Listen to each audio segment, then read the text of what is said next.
What's up, YouTube? Today I'm going to be teaching you how to change an overgrip. So let's get started. My overgrip is pretty bad right now. It's in bad conditions. So I'm going to show you how to change it. The racket or the grip has this rubber part that you put over the overgrip at the end. So instead of taking it all the way down, I'm just going to push it up. That way I'm going to be able to work on the grip, and then I'll just push it down again. The previous tape that I had is this one, so I'm just going to take it off. Take it all the way off. This is garbage, and then we just take the previous grip off. Now I have overgrip that I like to use. This is not part of the racket, but I bought this because I like to have that texture feeling. So I bought that overgrip already, but I'm going to put an overgrip on top of it because this is not, doesn't have that much feeling to it. So let's get started. Now, what do you need? You need a grip, of course, and you need scissors. Some people don't use scissors because they use the whole grip. Since my grip has already another overgrip on it, I'm not going to use this whole grip on it. So I'm going to be cutting the excess at the end. Now, let's get to it.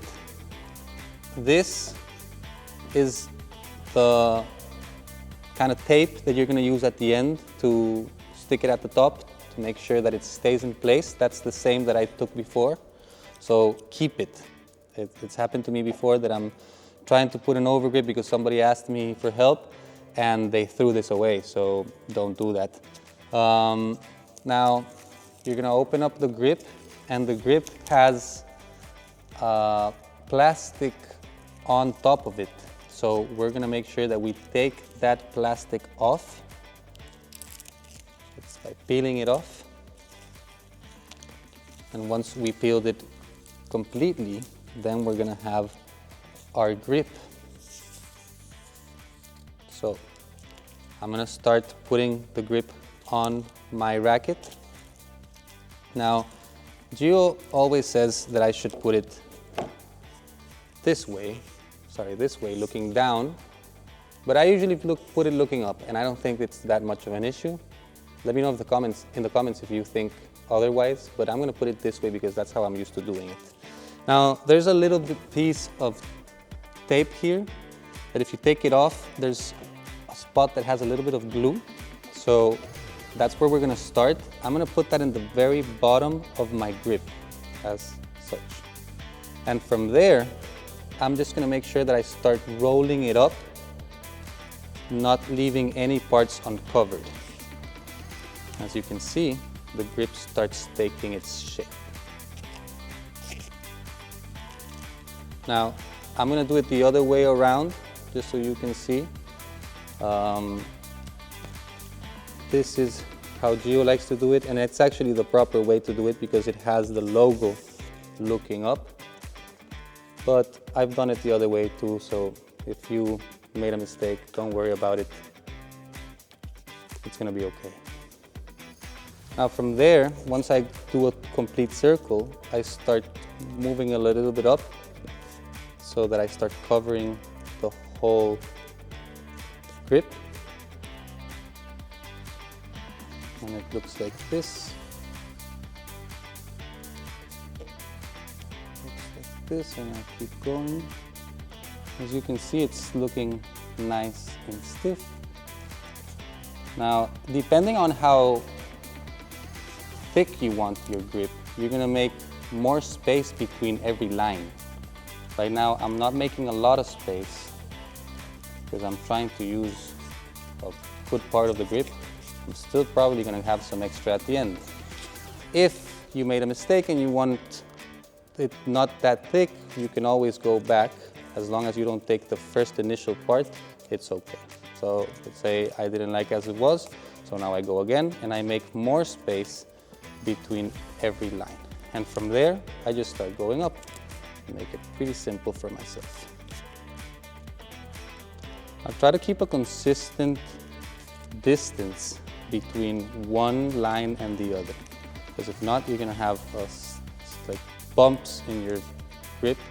As you can see, it's a lot more simple than you think it is. It's not really rocket science to put a grip on, but a lot of people have issues, and I think it's because they think that there's more to it than there actually is. Once you do it a few times, you see that it's not really that complicated. And now, once I get to the top, I'm gonna explain what to do. So this grip isn't that long. There's some grips that are a little bit longer. So this one isn't gonna have that much excess, meaning I'm not gonna have to cut up that much, but I'm still gonna cut off a little bit because, as I told you before, I'm not using a very thick grip because I have another overgrip below. So you make sure that that part is up. And I got already to the top of my grip, and all of this is excess grip. So I'm gonna take it off by cutting it here.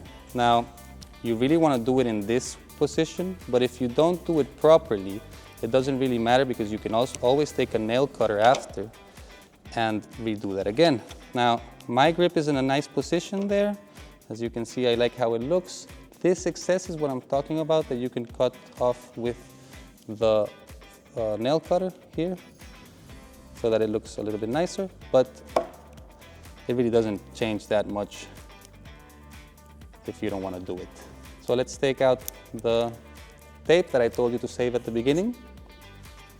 We're going to put that tape on by taking off this little piece. It doesn't have any tape on it, and I take this one that does have some tape on it, and I just put it in the gap in the top, and from there I peel off this one, which is covering the sticky part, if I manage to do it. And there I just start going around until I pack it up nicely. Yes, there we go. And that is how you put an overgrip. Now, I told you at the beginning that there's this rubber part that I didn't want to take off because then I would have to pull it all the way up. So I just left it up here, and now I'm going to roll it back down and put it in a nice position so that it looks nice. Now, as you can see, my grip looks better than ever, and I'm ready to beat Gio's ass. Now, another thing is, if you make a mistake, don't worry, as I told you, just try it and make sure that you paste it properly on the bottom. Besides that, everything else is pretty easy.